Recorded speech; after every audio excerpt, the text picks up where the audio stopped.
श्रीराम समर्थ. श्रोते हो, आपण ऐकत आहात श्री गोंदवलेकर महाराज यांचे प्रवचन. प्रपंचात भगवंताची नड आहे असे वाटले पाहिजे. प्रत्येक माणसाला आपण सुखी असावे असे वाटते. भगवंताची कृपा आपल्यावर असावी, नामाचे प्रेम आपल्याला यावे असे वाटते. पण हा अनुभव आपल्याला का बरं येत नाही? जगामध्ये पाहताना कोणी मनुष्य सुखी आहे, समाधानी आहे असे आपल्याला का बरं दिसत नाही? अशी अवस्था असायला काय कारण असावे? आपण सर्वजण सदाचाराने वागतो असे आपल्याला वाटते.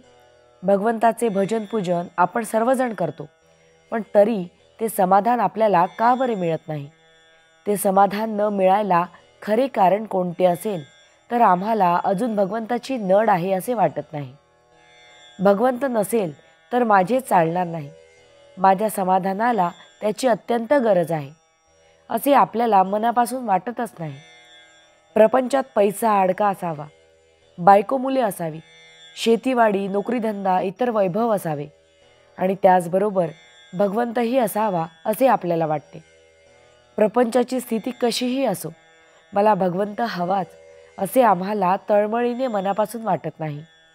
आज प्रपंचात आम्हाला समाधान मिळेल या आशेने आम्ही प्रपंच करतो, पण इतका प्रपंच करूनही आम्हाला समाधान किती मिळाले याचा तुम्ही विचार करा.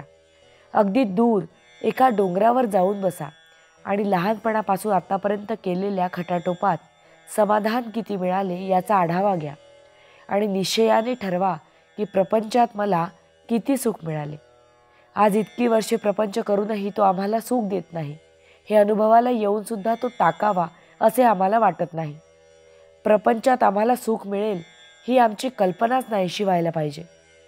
प्रपंच आम्हाला शाश्वत समाधान देऊ शकत नाही हे एकदा निश्चयाने ठरले आणि हा निश्चय एकदा दृढ झाला म्हणजे मग भगवंताची गरज आम्हाला भासू लागेल आणि मग त्याच्या प्राप्तीसाठी आम्ही केलेल्या प्रयत्नाच्या आड जग परिस्थिती वगैरे काहीही येऊ शकणार नाही.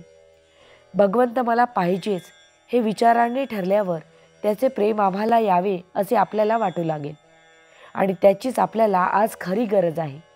हे भगवंताचे प्रेम कशाने बरे निर्माण करता येईल? भगवंताचे प्रेम यायला एकंदर 3 मार्ग आहेत.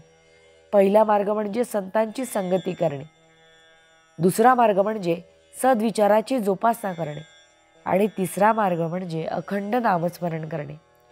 त्यापैकी ज्याला जो जुळेल त्यांनी तो करावा. भावार्थ, भगवंत हवासा वाटणे यामध्ये सर्व मर्म आहे. जानकी जीवन स्मरण जय जय राम. महारुद्र हनुमान की जय. समर्थ रामदास स्वामी महाराज की जय. सब संतन की जय. श्री अनंत कोटि ब्रह्मांड नायक राजाधिराज सच्चिदानंद सद्गुरु श्री ब्रह्म चैतन्य महाराज की जय. जय जय रघुवीर समर्थ. आता आपण 13 वेळा नामस्मरण करूया. श्रीराम जय राम जय जय राम. श्रीराम जय राम जय जय राम. श्रीराम जय राम जय जय राम. श्रीराम जय राम जय जय राम. श्रीराम जय राम जय जय राम.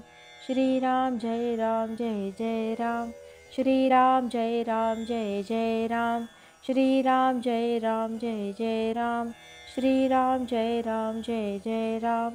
श्रीराम जय राम जय जय राम. श्रीराम जय राम जय जय राम. श्रीराम जय राम जय जय राम. श्रीराम जय राम जय जय राम. जय श्रीराम.